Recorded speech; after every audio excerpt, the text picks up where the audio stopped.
Hi guys, good afternoon. I'm on my way to the Thanksgiving press con of Zoomers. Because as we all know, yung show namin ng Zoomers won Asian Best Short Form Series sa Content Asia Awards. So Star Magic is holding a Thanksgiving press con. Dala-dala ko ngayon ang yung nasa box na yan. Ito, yan actually yung trophy at first time makikita ng mga cast yung trophy na napanalunan namin. So ayun, I feel like vlogging about today, so stay tuned and hope you enjoy this behind the scenes vlog of the Zoomers Thanksgiving press con. Hey Krista! Kamusta? Sorry, agad na. No, kaya kita vlog. Sorry, nag-ano ka ba? Bek, gusto mo yung pakita kay Crystal. Napanalunan na natin yung trophy. Oh my gosh, pakita na po ba? Oo. Yo, hold it! Hold it! Pwede ba hawakan? Yeah, hold it! No, this one, get it from here. Oh, ayan! Ayan! Zoomers! Team Zoomers! Oh, since wala ka doon, sinong papasalamatan mo dyan? You're part of that.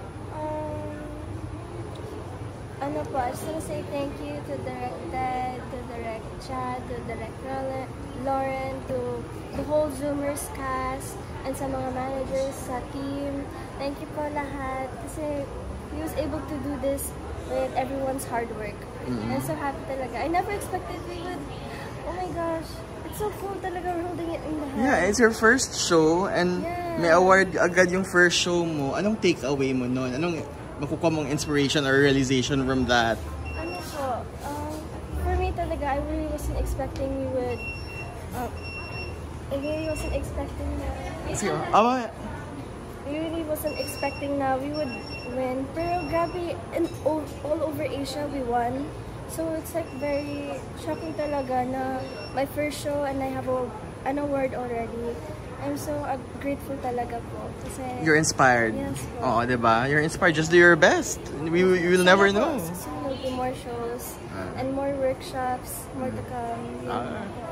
Okay, thank you. Congrats again, Krista. Sige, kain ka na. Hi, Ralph. Hi, Lo. May surprise ako sa inyo eh. Ano yan? Buksan nyo yung box. Yung box? Buksan mo yung box. One, two. Oh, ayan, hawakan nyo na. Award nyo yan. Hawakan nyo, kunin nyo. Tatanggal ba to? Oo, yan. Oh. Pwede ko ba iuwi? Ha? Pwede ko ba iuwi? Iso lang to. Kay Direct Lauren yan. Oh, ano, thank you. Hindi kayo nakapag-thank you sa ano. Who do you wanna thank? Stunned. Medyo, sabi ko, nung nakita ka namin direct na nag-receive sabi namin, wow. Pero ngayon na hawak na namin to, grabe, iba yung feeling talaga. So thank you. Sa lahat ng directors, producers, staff, and syempre sa lahat na nanonood din ng Zoomers Season 1 and 2. Saka po sa lahat po na nagtiwala po sa amin para gawin po yung series. Maraming salamat. Anong takeaway nyo na parang nakuha nyo, di ba? Parang January lang tayo nag-start. It's a small show and yet na-acknowledge siya sa isang Asian award-giving body. May takeaway ba kayo na pwede nyong organization na pwedeng i-apply nyo sa career nyo or something? Biglang pinag-iisip. Siguro na, syempre nothing's impossible. Ayun. Never underestimate us. Kasi kahit medyo bago lang po kami, yung other series nga po ng Zoomers, we really were able to give our all. And syempre with the guidance of everyone, it's a different feeling na nakatanggap na agad kami ng award. O ikaw na mas matagal sa showbiz, may validation ba yung nakukuha from you? Siyempre, malaking bagay yung award. Kasi ako rin, nag-award din ako dati for best host tamang bata ako. Oo, bata. And yung feeling na yun, parang ganun yung feeling ko. Kasi siyempre, pinagirapan namin ito. And hindi namin na-expect na makakuha kami ng award. Kaya sobrang grateful ka. Oh, updates lang about your career. What's your update? Siguro deadline. Deadline coming up soon. What's deadline? Deadline is the new slasher thriller film starring. Pwede na ba sabihin? Wag mo na. Wag mo na. Starring Pero, Abangan. So ano yun siya? Slasher? Slasher. So how was How was it shooting the slasher scenes? Syempre, it was... Direct, parang bawal ba eh. Kasi medyo giveaway na yun kung sabihin. Okay, sige. But good luck, Ralph. Yes, first movie, right? First movie. And you're always in every Sunday? So how is it going back to music? Doon ka nakilala? Siyempre po masaya kasi nakapag-perform kami and doon ako kasama mga kagrupo ko. So, masaya po siya. Balik music ka? Balik music na. Oo. Okay. Alright. Thank you. Congrats again. Of course, Harvey is here. I have a surprise for you. Buksan mo to. Oo. Para sa'yo yan. Dito tayo maganda ilaw. Ayaw! Kunin mo! Hawakan mo! Sa'yo yan! Sa akin po. Oo, sa atin. Hindi, wag lahat. Kunin mo lang yung ano. Ito? Yan! Ano yun po? Wow. Ayan. Oh, hindi ka nakapagpasalamat. Pagpasalamat ka. Sinong papasalamatan mo? I'd like to thank the Academy. And thank you, Content Asia Awards. This is huge for us in the whole team. Sobrang small family lang namin pero na-achieve namin. So thank you so much, guys. And what's your takeaway from it? This is huge. I think yung pinaka-takeaway ko dito is it doesn't really matter if you're a small production or a big production. As long as you make it with heart, as long as may puso yung ginagawa ninyo, you're gonna achieve big things. And this is big proof of that. So thank you guys. Sa career mo, anong makukuha mong inspiration dyan? Ooh. I mean, we only have 20 minutes per episode, right? And we're able to tell so much. And this is just huge. And I'm so excited for what's to come. I know Zoomer is gonna get more. If we got this, that means we have a chance to get way more. At ikaw rin, because I'm so proud of you. Alam mo ba yung clip na pinakita? Yeah. Yung clip mo, yung nagwawala ka. Sinasampal ko sila? Oo, kasi ang galing. Nakita ko pa lang yung clip ng mga nominees. Alam ko lang tayo. Kasi talagang... Anyway, what's next for Harvey Bautista? Oh, what's next for me is I have a movie coming out for Bad Boys. We're currently filming right now. I'm also filming another project with Giza, which is Deadline. There's a movie that's releasing, Friendly Fire, October 27. Yes, invite them to watch that. Matagal na yan. Yes, ang tagal na yan. Siguro 2 years na ata to in the making. We filmed this in 2022 in Hong Kong, here in Manila. Wow, Hong Kong. Yes, it's been a long time coming. And I'm so excited because theatrical release kami. And this movie is really meant to be seen sa cinemas with how Direct Nick shot the whole film. What is it about? Well, it's about the esports community. Esports. But aside from that, it's about the underdog. It's really akin to Karate Kid, mga what do you call bracket tournament film. You're with Loisa Ra?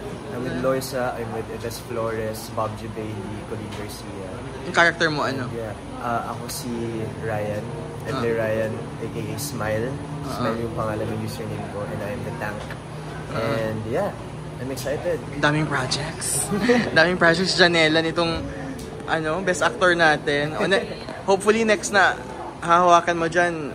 Hindi na best program, best actor na. Let's pray for it. Congrats, Harvs. Congrats, so proud of you. Thank you for this. Yes.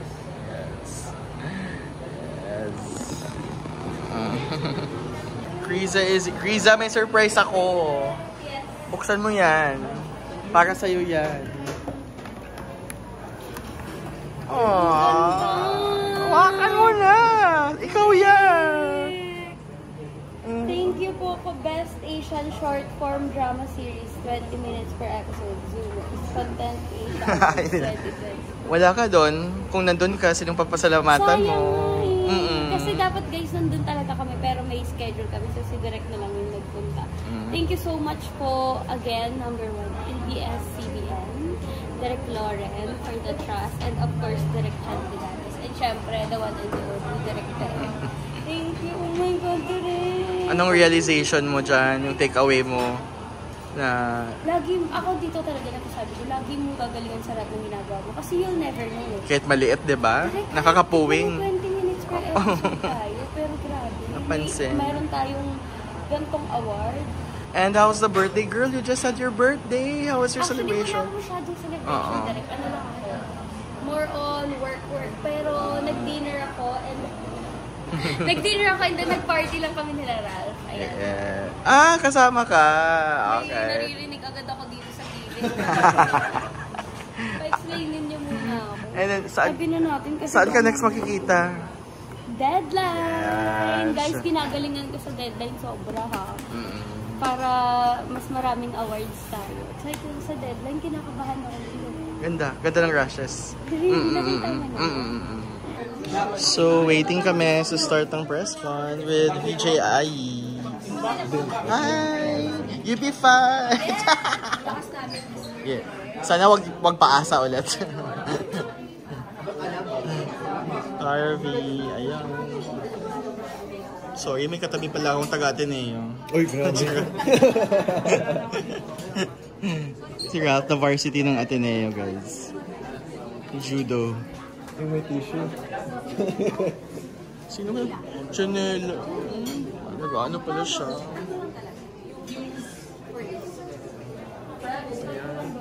This is the setup. The show's creative producer, Theodore Boral, proudly accepted the award. Of course, the series' success wouldn't be possible without the cast, who brought the story to life. Meet the talented main cast of Zoomers. First on the list is Harvey Bautista, who brought the character of Jigs to life. In the latest season, Jigs enters his first directing competition with hopes of winning the cash prize for Hope, the character played by Kriza. As this season unfolds, conflicts within his circle of friends emerge, and we follow his character's journey as he navigates through these challenges. Since 2011, Harvey has been a familiar presence on our screens, starting with a stint on Going Bolilid. More recently, he took on a special role in Pamilya Sagrado and portrayed the primary antagonist in High Street. At 18 years old, he co-produced Pagbilang Kong Tatlo, a Gawad Alternativo finalist through his production company, Calle Sagrada. Actor and budding film director Harvey is a rare talent in the industry, known for his genuine passion. There's much more to watch out for from him in the future. An exciting new talent introduced by Zoomers is the Bisaya beauty, Crystal Ball. As one of the main characters, she brings the role of Tanya to life. In the series, Crystal shares a compelling girls' love storyline with fellow star magic artist Kate Kurosawa. Zoomers marks Crystal's acting debut and her biggest break so far, showcasing her impressive skills.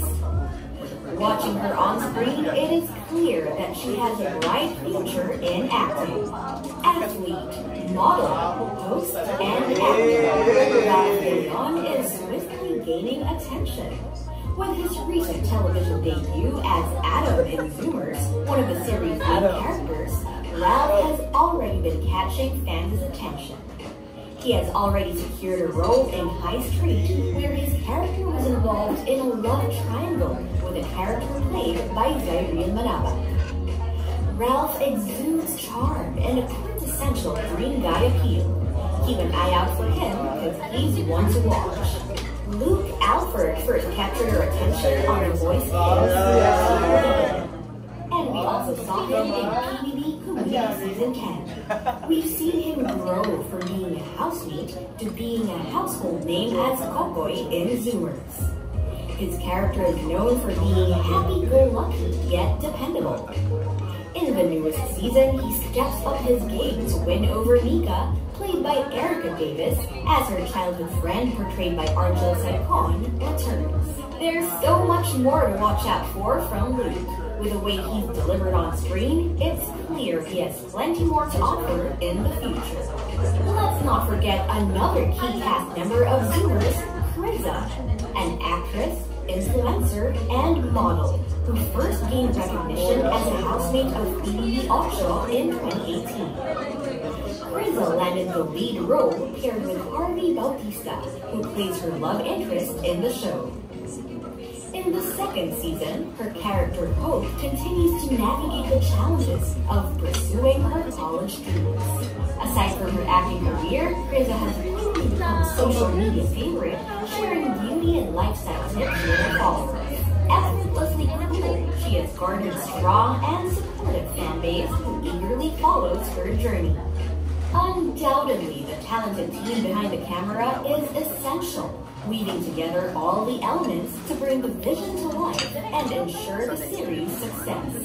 Direk Theodore Boborol, and film director for ABS-CBN Entertainment and Star Cinema, boasts an impressive filmography across various media. In the creation of Zoomers, Direk Theodore, along with Star Magic and TV production head Laurenti Joki, led the audition and screening process, evaluating aspiring teams competing for the coveted roles. Together, they carefully selected a fresh roster of Gen Z idols for the series. Zoomers truly features a blend of proven talents, both familiar and new, which contributes to its distinct appeal and success.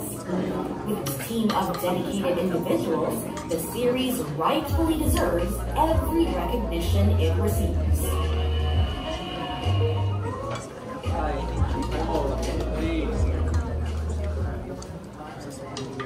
There you have it. Now joining us today are the main cast: Harvey Bautista, Ralph De Leon, Crystal Ball, Luke Alford, and Krinza.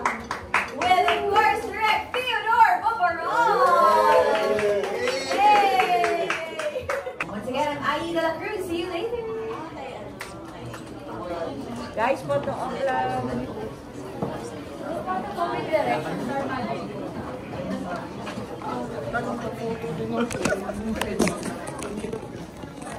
Sorry po. Pwede pa hawak. Kahit i-video mo lang.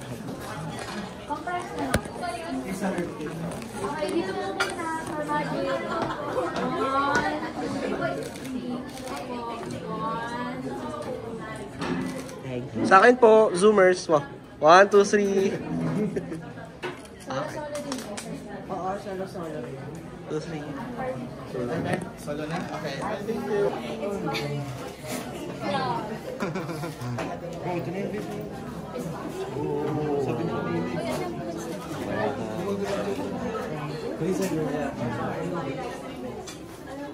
Sorry po. Thank you.